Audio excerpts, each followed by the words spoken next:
Hi viewers, welcome to our channel. ప్రస్తుతం మనతో పాటు సీనియర్ జర్నలిస్ట్ దాము బాలా సార్ ఉన్నారు. వారితో మాట్లాడదాం. నమస్కారం సార్. నమస్తే. సార్, నిన్న పవన్ కళ్యాణ్ గారు పుష్ప మూవీ పైన పరోక్షంగా చేసిన కామెంట్స్ సోషల్ మీడియాలో మరోసారి వీళ్ళిద్దరి మధ్య వివాదం ఉందా అని చెప్పేసి చర్చించుకోవడం అయితే చూస్తున్నాం సార్. అసలు పవన్ కళ్యాణ్ గారు ఏ కాంటెస్ట్ లో కామెంట్ చేస్తారు, అసలు ఏం కామెంట్ చేస్తారు సార్ ఆయన? అంటే పవన్ కళ్యాణ్కి ముందు నుంచి కూడా ఒక అలవాటు ఉంది. ఏ ప్రాంతం పోతే ఆ ప్రాంతంతో తనకు అనుబంధం ఉందని, లేదా ఆ ప్రాంతం అంటే నాకు చాలా ఇష్టం అని, చిన్నప్పటి నుంచి కూడా అదంటే భలే ఇష్టం అని, ఇలాంటివి అతను ప్యాటర్న్. అది ఎక్కడ పోయినా అది చెప్తూ ఉంటాడు. ఎందుకంటే వాళ్ళని ఇంప్రెస్ చేయాలనేది అతని ప్లాన్. ఇది మామూలుగా స్ట్రాటజికల్గా బాగానే ఉంటుంది, కానీ చాలా సార్లు అది రిపీట్ అయితే ఎబ్బెట్టిగా కూడా ఉంటుంది. అంటే ప్రతి ప్రాంతం ఇది నా మరీ ఎక్స్ట్రీమ్కి వెళ్ళిపోయి నేను ఇక్కడ పెరిగాను, ఇక్కడే చదువుకున్నాను, ఆ స్కూల్ అంటే నాకు చాలా ఇష్టం, ఇలాగ అది కామెడీ అయిపోతుంది. అలాగే పవన్ కళ్యాణ్ది ఆల్రెడీ కామెడీ అయిపోయింది. ప్రతి ప్రాంతంకి వెళ్ళి అవన్నీ కట్ చేసి ఒక దగ్గర పెడితే నేను ఈ స్కూల్లో ఇక్కడ చదువుకున్నాను, ఇక్కడ పెరిగాను రా నేను, అక్కడ తిరిగాను రా నేను, ఇలాగా పెట్టారు వరుసగా. అది కామెడీ అయిపోయింది. అలాగే నిన్న కూడా అతను ఏం ప్లాన్ చేశాడంటే, ఇది అటవీసే అతను వెళ్ళింది ఎందుకు, రెండు పర్పస్లు బ్రాడ్గా. ఒకటి ఇంటర్ స్టేట్ స్మగ్లింగ్కి సంబంధించి ఇతర పక్క రాష్ట్రాలతో సయోధ్యతో మనం వెళ్ళాలి, వాళ్ళ కోఆపరేషన్తో వెళ్ళాలి అనేది. ముఖ్యంగా శేషాచలం అడవుల్లో ఎర్రచందనం స్మగ్లింగ్ జరుగుతుంది. అది కర్ణాటక బార్డర్ నుంచి, కర్ణాటక నుంచి కూడా ట్రావెల్ అవుతుంది. అక్కడ అరికట్టాలంటే ఆ గవర్నమెంట్ హెల్ప్ కావాలి ఒకటి. రెండవది ఇటు పార్వతీపురం కావచ్చు, చిత్తూరు జిల్లాలో కుప్పం ఏరియాలో కావచ్చు, ఏనుగుల బెడద అనేది దశాబ్దాలుగా ఉంది. నేను ఏపీసీఎల్స్లో పనిచేసిన 90స్లో అప్పుడు మా ప్రధానమైన పోరాటం అక్కడ ఏనుగుల వ్యవహారం. ఏనుగుల రాజ్యం అనే ఒక బుక్ కూడా పౌర హక్కుల సంఘం తీసుకొచ్చి. ఓకే. సో అంత తీవ్ర స్థాయిలో ఉంది. అప్పటి నుంచి ఇప్పటి వరకు కొన్ని వందల మందిని ఏనుగులు చంపేశాయి. పంట కొన్ని వందల వేల కోట్ల విలువైన పంట నాశనం చేశాయి. సో ఈ ఏనుగుల్ని అరికట్టాలంటే కుంకి అనే ఒక ఎలిఫెంట్స్ కావాలి. అది ఇప్పుడు మనకి రెండే ఉన్నాయి ఆ కుప్పం ఏరియా. ఇంకొక కొన్ని కావాలని వెళ్ళాడు. ఈ రెండు మంచి పర్పస్లు. నిజానికి పవన్ కళ్యాణ్ని అప్రిషియేట్ చేయాలి ఈ చొరవకి.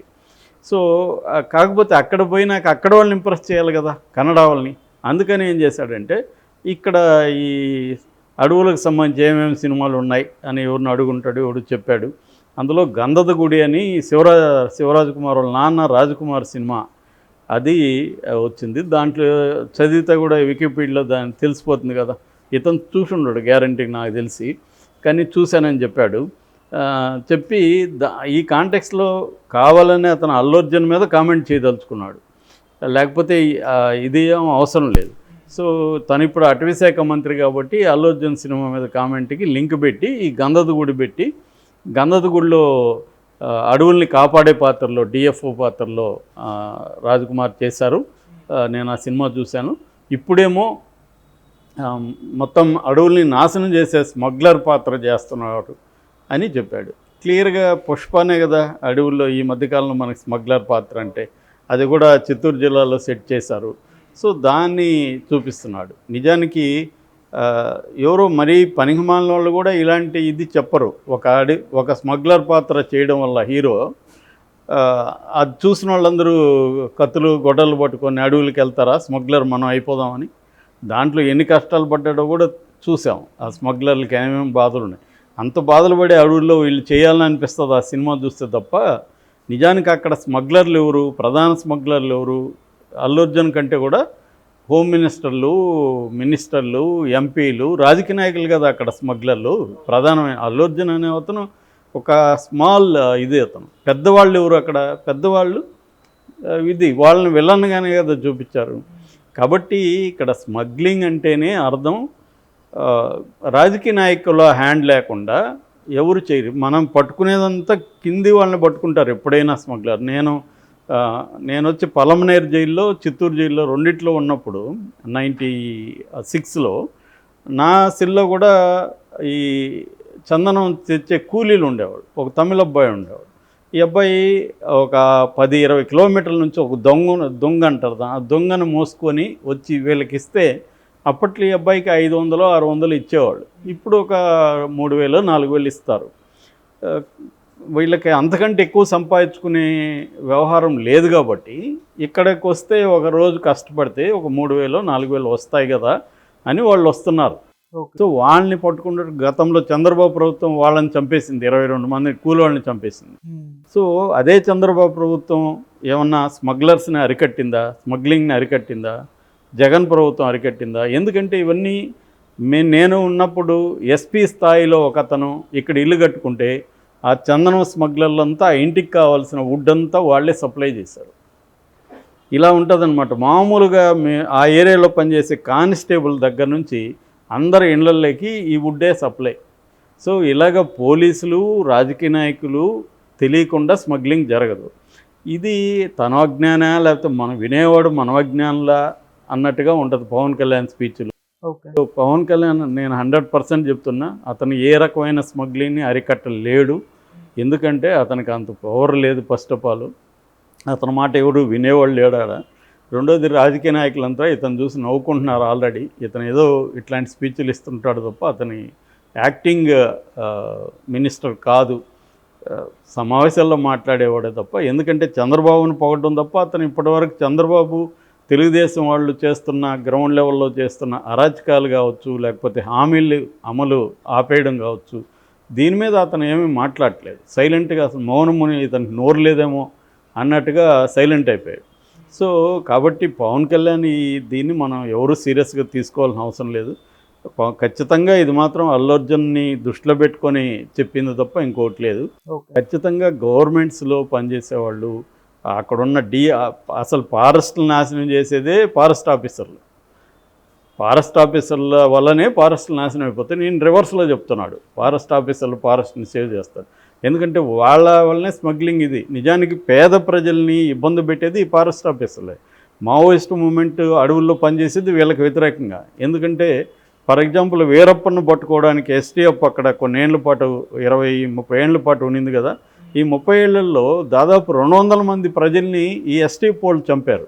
వీరప్పను 100 మందిని చంపితే వీళ్ళు 200 మందిని చెప్పారు. కొన్ని వేల గ్రామాలని వీళ్ళు ధ్వంసం చేశారు.